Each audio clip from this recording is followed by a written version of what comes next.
Hey guys, Top Tier Gaming here, coming at you with a sort of fun deck profile. It's like a normal monster spam, like special summon a lot of things, make Cain and Abel, fun deck. This deck is by no means competitive, but it is incredibly fun to play and fun to watch, and it's a cool little deck I actually made about 3 or 4 years ago on an old channel called Yugioh Rocks 97. And I just sort of updated the deck with like cards we have now, and it's just fun, and I'll show some games of it, but yeah, deck profile. So for starters, we play just 18 normal monsters that are level 1. They can be pretty much anything that you want. Just make sure you have tuners, which are like Flammable Guard, Water Spirit, Darks, which are like Skull Servant and DD Trainer. You can choose whatever level 1s you want though, honestly. You could probably play like Kozaki for more allure targets. I don't know, just run 18 normal monsters. 2 allure, speed. 3 enchanting fitting room. This is just the only card that like lets the deck work. You can pretty much reveal like 2 or 3 normal monsters relatively easily, make plays off of it. It's the only way to make advantage in this deck. 3 unexpected die, just special level 1 to do stuff with, like White Elephant's Gifted off. You just need a turbo out. Level 1 normal monsters into your grave so you can tri-white them. So yeah, you play 3 tri-white. This card is pretty much the reason you can play this deck. This card is actually a really good card. I think it is. It's not a competitive card since it's not going to work with anything. This card in itself is like a +2 technically, and it makes all of your plays. I don't know. It's just the reason I play this deck. In my old version, like 3 or 4 years ago, I actually ran Obelisk because you can play tri-white and then just summon Obelisk on the monsters. And back then there were less outs to Obelisk besides like Mirror Force and stuff, so you could just win the game off tri-white. And I actually wanted to play this deck at a regional back then, simply because Obelisk was such a strong card. And I wanted to play this for fun, but that's not possible anymore. 2 painful decision, get monsters in grave. You can add a dark for allure, Raigeki. 3 common charity. It's like an allure of darkness, but for normal monsters, and it's slow because it's a trap. I don't know why it's a trap, but it is. Into the League of Uniform Nomenclature, because you can just summon a lot of little low-level 1s. Extra deck, 3 formulas, the thing you make the most. 1 Armory Arm, 1 Clausulus, and 1 Catastor, because you can make them. Here's the main part of the deck, 2 Cain and 2 Abel. I don't remember what our actual translation for these things are called, but I do. Okay, embodiment. Okay, it says in the card text, embodiment of crime and embodiment of punishment. This one's punishment, this one's crime. Okay, I think so.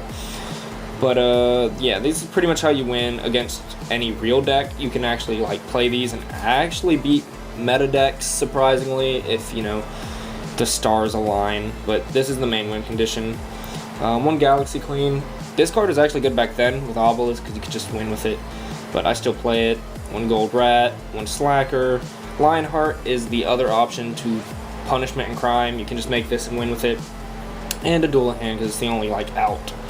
So I guess I'll just get into some of the games.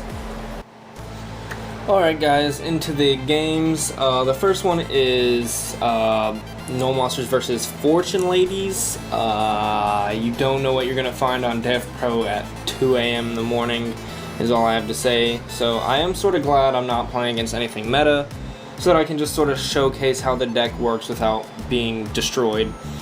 So only reveal nothing off that, which is great.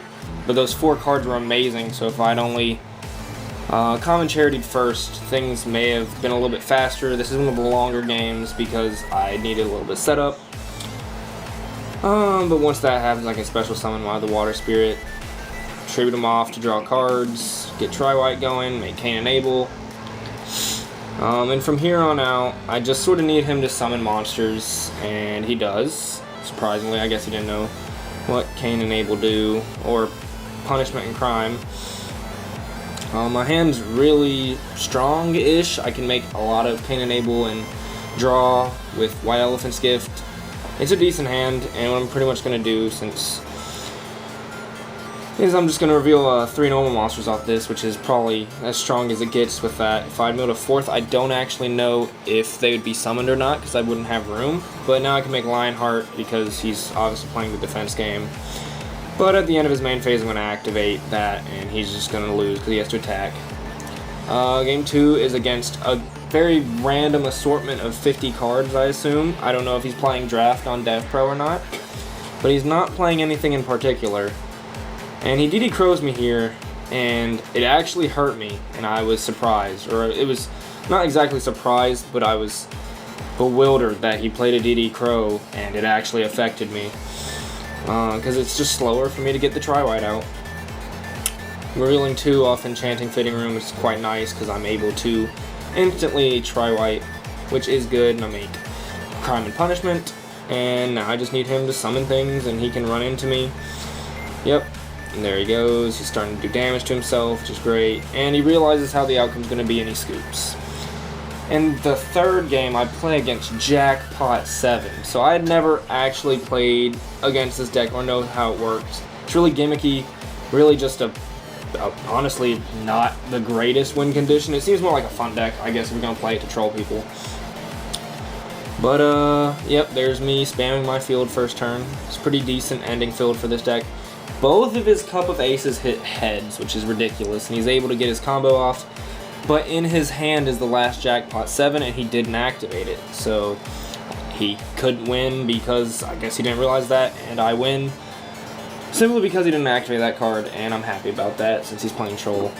4th game, I'm again playing against non-meta, which is, again, better for these games since this is just a fun deck. He's playing like a level 1 spam deck, which is coincidental since I'm also playing a level 1 spam deck. I have pretty decent cards. In this deck, you just want to see spell cards, except off Enchanting Fitting Room, like right then, you want to see monsters. But you want to see these consistency spell cards in your hand so that you can actually do something with these level 1s. You don't want to open a hand of 5 level 1 normals, which has happened to me, which you just sort of scoop.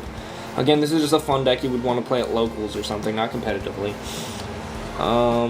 But yeah, here he's able to summon both of those things in Raigeki, and he plays Imperial Iron Wall, which means pretty much that one Rainbow Kribo is going to be infinite, which is really annoying. So what I do, once I realize it's sort of an infinite thing going on, is I'll make a Galaxy Queen, I think that's her name, I hope that's her name, and I'll be able to inflict piercing damage, which is pretty cool. And here he's going to make his plays, so I finally know what the deck's supposed to do, which is make this guy. Doesn't reveal a number. So now I think I make Galaxy Queen because I'm just ready to do some damage. I also make Lionheart in case he reveals like a number monster and it has big attack, so I can do damage still, since this whole deck only does damage based on what your opponent has. Last game versus Dark Magicians, finally something sort of meta. I opened quite well, having, you know, a field and decent traps. But I'll soon find out it doesn't matter. He has everything already. He's already playing Dark Magicians, and then he just has everything he needs. And he plays the field spell too. It means I can't activate my spell cards. Luckily, I play cards like Slacker Magician, which will let me activate my spells, but it really won't matter. Activate Allure is a last-ditch effort. No Dark, so discard stuff. And he has to lose 1 turn, which means I can't make Kane or Abel and even make plays off the Dark Magicians. Although Crime and Punishment won't really do anything since they can easily be banished. Here he's going to banish Common Charity. I chain it. I draw Tri-White, but it really won't matter since I can't activate spells without a spellcaster. I only have 1 more spellcaster in the extra deck. It's Galaxy Queen. Luckily, I draw a level 1 normal, so I'm able to activate Tri-White, but I realize it won't matter since I can't make anything with an effect. So he just finishes me off. So yeah, those were the games. I hope you guys enjoyed. It is a really fun deck if you want to try it on Dev Pro or maybe play it at locals or something. Feel free. It's pretty fun. Hope you guys enjoyed the video. This was Top Tier Gaming. Bye, YouTube.